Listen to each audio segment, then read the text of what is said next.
Hi there, my name is Pablo Requena, and in this video we're gonna see how to make the bindings and purflings for a classical guitar or a flamenco guitar. It's exactly the same thing.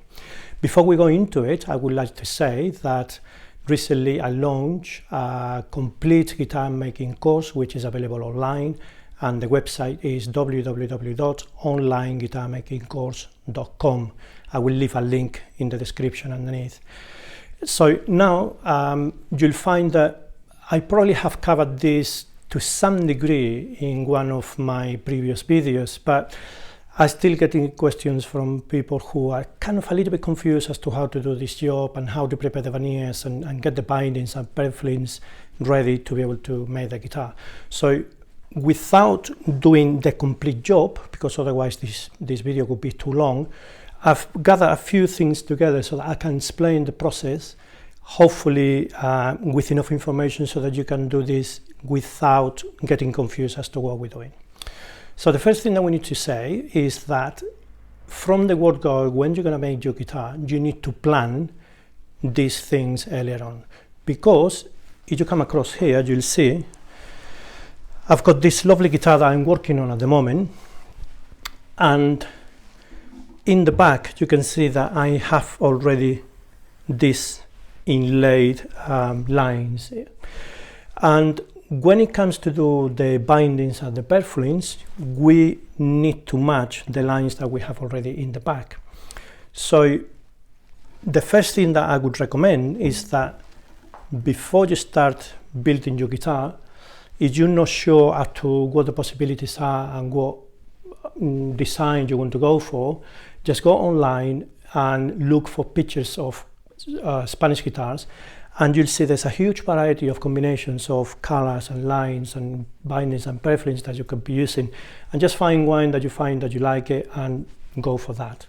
So the first thing that we need to know is what are the bindings and what are the purflings. Okay, usually we call them in general as the bindings, but actually there's two elements to them. Okay, so when we fit the combination of binding and purflings into the guitar, the binding is the one in the outer side, okay, and then the purflings are the lines that are in between the binding and the guitar itself. Okay, so we're going to talk first about the bindings. So in terms of the bindings, normally what I like doing for my guitars is that the same material that I use for the back and sides I will also use for the bindings. In this case, I have this guitar is being made with pau ferro. You can do Indian rosewood, like that one over there that I got ready to use soon. Maple, you can use timbers that are quite dark or quite light. And the normal thing to do, the traditional thing to do, is to use the same type of material for the bindings as you use for the back and sides. So having said that, then over this bench I've got a strip of pau ferro, which is exactly the same material as the back and sides, and this came from the excess of the sides that are used in the guitar, because usually when you buy them they're just a little bit too wide. That's normal, that's how you buy from your supplier, and what it means is that if it's thick enough you can actually get the bindings out of the same material. That way you know it's going to match the guitar 100%. If when you bought the set of back and sides you found that the sides are actually too thin, then you just need to purchase a plank of the material that you're using, and usually it's just way thicker, and then you just cut it down to the right size for you. So this is one of the pieces that I would be using, and then you need to decide what lines you're going to be using together with it, because so let's say that I've got this one here. So for argument's sake, if I cut this into strips and I just fit it into there, I need to know what combination of lines are going to do the purflings later on. Okay, so basically the same combination that you have in the center and the same that you will use for the purflings is what you need to have in the strip here as well. So you can see you have pau ferro and then you have one white, one black, and another white, which is 1 millimeter thick. The other two are 0.5 of a millimeter thick. And that is exactly the same thing that I used here. Okay, so how do we get to this point where we have the strip with these veneers here? Okay, so going back to the plank that we had, what we're going to do from this is to work out what is the total thickness of the binding that we're going to use. So I'm going to do a little sketch here in this board so that you can see, and what we're going to do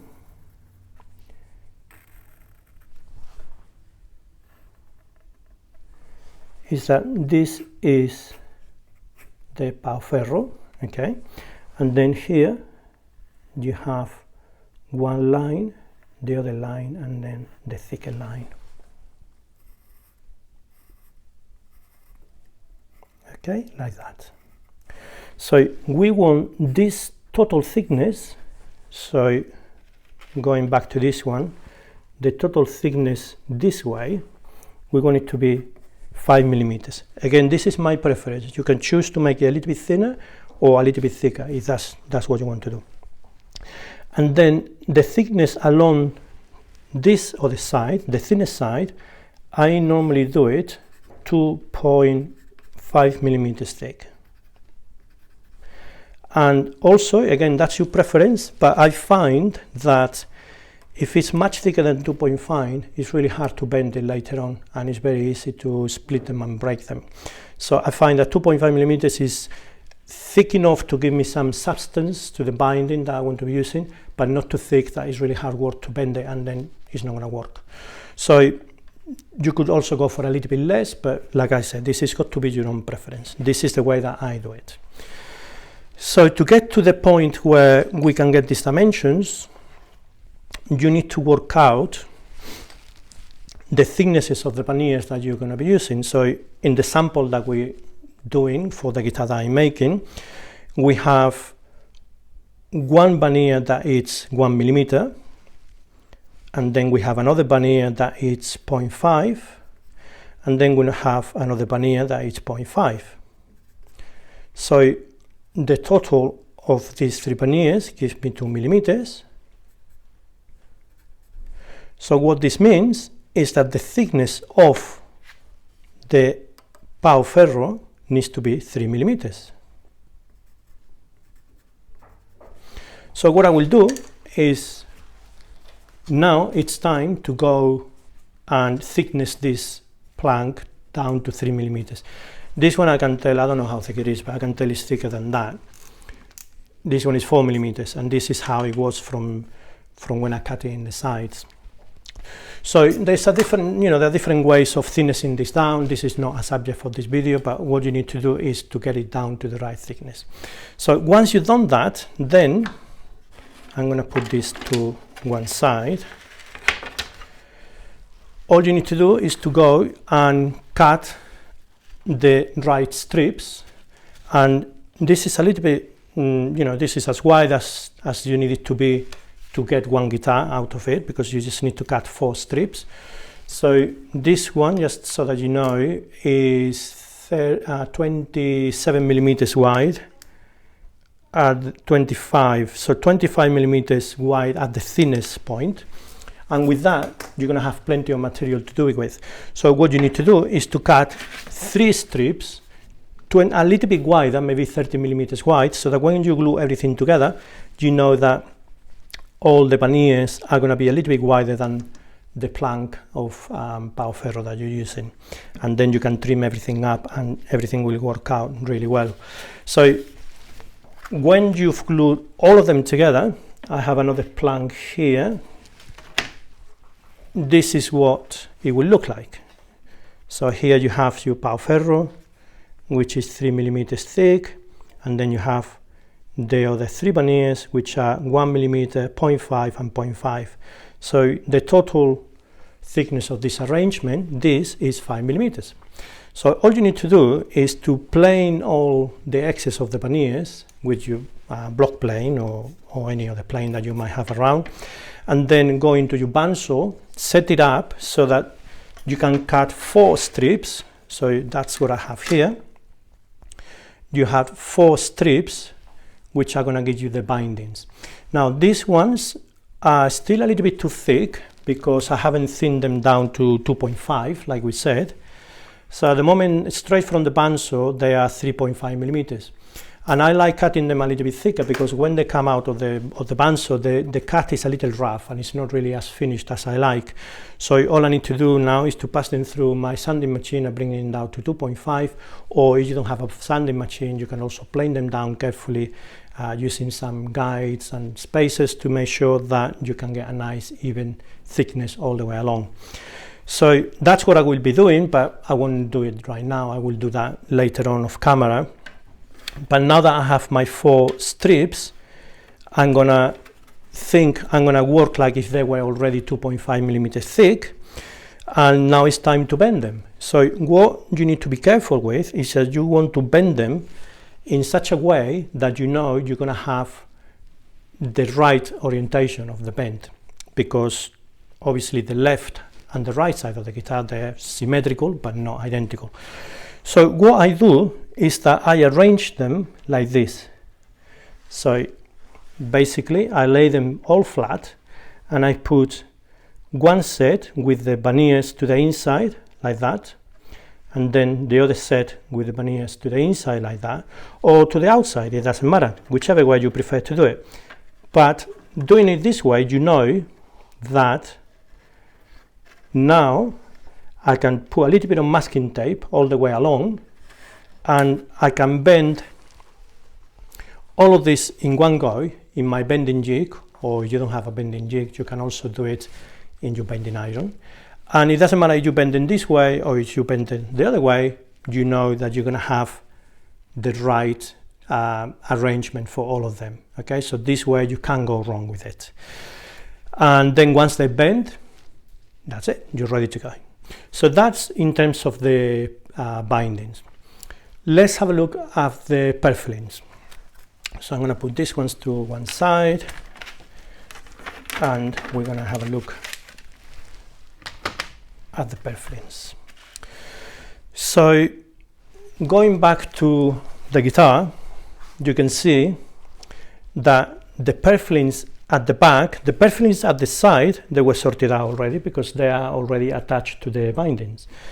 But the purflings for the back, they will be independent from the bindings, and we will glue them together all in one go at the same time. But as we're working with them, they need to be as 2 separate pieces. And we also need to make sure that it's an identical arrangement to the strip in the middle. And that's because you don't have to do this, but what I like doing in my guitars is to, when the bindings come along here, they meet the inlay in the center, and I make a mitre here, so that way the lines sort of frame everything up very nicely. So if you didn't want to do that, that's fine. You just cut with your router, just cut all the way through, and you can do a butt joint here at the end. That's also really nice, and many makers do it, and it works really well. It's also a little easier, so you kind of have to make a decision as to how involved and how complicated you want it to be. So because we're going to be doing mitres, what we need to do is to make sure that the arrangement for the purflings is exactly the same as this. So that's what we're going to do. We're going to get 3 pieces of veneers, and I haven't got them here, but it works in the same way. What I have is the end result, which is what I want you to see. So these are the ones for the front, which we're going to be looking at in a minute, but basically they're working exactly in the same way. We have 1.5 white, another 0.5 black, and 1 millimeter white. So you need to have, this is 50 millimeters wide, so you cut one strip of 0.5, then you cut another strip of black 0.5, and then you cut another one of 1 millimeter. Actually, just let me get one quickly. because I've got it here.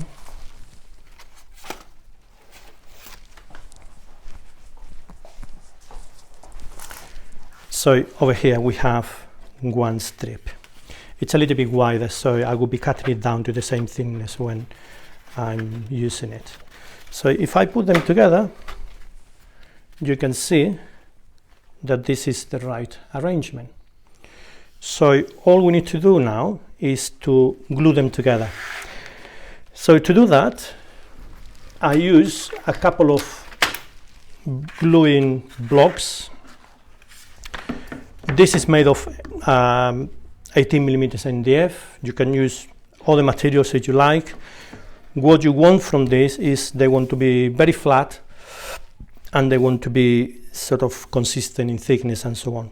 So I put brown tape in one side to make sure that if there's any glue coming out, which there will be glue coming out, things are not going to get stuck together. So you want to have a gluing block that is a little bit wider than the veneers that you glue, and then you glue these three together. What I normally do is that I put a little bit of water in the first one in one side, not too much, but just a little bit, and then as I'm putting the glue in this one, then it keeps it stable. If you don't have any water here, what it does is that the veneer will buckle very quickly, and it's a little bit more of a handful to do it with, so that way it keeps things a little bit easier. So you put your glue, then you put the next one up, put the glue in that one, put the next one up. You only need a little bit of water in the first one. The other ones won't need it, because the damp from the glue that is in this one is the one that will keep the damp in this side, and then when you put the glue in this side, it will keep it stable. So you only need a little bit of water in the first one, and then put the glue in that one and glue this one on. Try to keep everything together and try to make sure that they don't slip around too much, otherwise you're going to lose some of the material. And then get the other block on top and just put several clamps. I usually put, for a strip like this, I use about 5 or 6 clamps, and then just leave it to dry until it's ready. When this is completely dry, then all you need to do is to plane one edge completely straight, and then you need to cut 2 strips of this. Obviously here I'm going to have for several guitars, but if you try to make it too thin to kind of save the material, then it'll be hard work to work with and it won't work out so well. So this is the minimum that I will be starting with. Okay, so how wide do you need to do this? Well, this depends on how you do how you do this job, because there's a couple of lines of thinking here. So when it comes to do the fitting of the purflings, what some people do is that the binding is 5mm thick, which it comes down to about here, but then the purfling is only the thickness of the back or the thickness of the front. You can choose to do it like that if that's what you want, which means that then you need to have 2 rebates here to receive the bindings and the purflings, and then you need to make the purflings as wide as you decided to cut that channel. Usually what I do, well, usually no, I always do, I've done this for years and it works really well for me. What I do is that I only cut 1 rebate, which means that the bindings and the purflings are the same width. So if my bindings were 5mm thick, then I also want to cut the strips for the purflings 5mm thick. What I do is that I cut it a little bit thicker, wider, maybe about 6mm, so that then I can plane them down a little bit to have everything nice and clean, all the edges. And then you can bend it, and this is what you have here. This one is ready, it's bent already, and this is where you have to be careful how you bend it, okay? Because in this arrangement we have one veneer that is thicker than the other one. The white in the inside is 1mm, while the white in the outside is 0.5 of a millimeter. So this is where you need to be careful how you do it, but just bear in mind that you want to bend it in such a way that when you look at the center strip, because the thick white is towards the towards the back, towards the pau ferro. You also want this one to be towards the pau ferro, so you need to be bending it in such a way that the thick white goes to the inside. Okay. If you did it the other way, then what will happen is that the miters here are not going to match. So if you don't do mitre and you just do a butt join, you might get away with it if it's not identical, but you know, you have to bear those things in mind. So we have now all 4 bindings and 2 of the purflings. These are the 2 for the back. Now we need to be looking at the front, okay? Because the front is completely different. In the front in this guitar, what we have, I'm going to cover this name just to make sure that we don't see the client's name, just as a precaution. Anyway, so basically, in the front, we're going to have the same bindings, the same arrangement with the same lines in this side, but for the purflings, we need to decide what to do here. So we have a nice cedar top here, and if it's not cedar, it will be a spruce, but basically, it's a lot lighter than the back and sides. So you want to have a bit of contrast between the purflings and the wood in the front. So the first veneer touching this edge or touching the front, I always make it black. And then because the binding is quite dark, then the veneer that is touching the binding, I always make it white to get that contrast. And then in between, you can choose to do any color that you want. So very often I do black, white, black and white. And I use 4 veneers. But in this one, because I have a rosette with a blue line in the middle, what I want to do is to reflect that blue into the purflings as well. So what I will be doing, instead of doing black and white, I'm going to put it this way. So what I will do is white, blue and black. So I'm going to get this tool, which I can show you. So I cut them exactly in the same way, and all of these ones are 0.5 of a millimeter, so I'll get a total of 2 millimeters thickness. So basically, you need to glue them together in the right order. So I got black, white, blue and white, and I will be gluing them all together in the same way that I did the other purflings and the bindings as well in my gluing block. And then when they all come out, I'm gonna straighten one edge with a block plane or with a jack plane, whichever one you want to use. And then I will be cutting 2 strips, also 5 millimeters wide, a little bit more to be able to clean them, but the end result needs to be the same width as the bindings.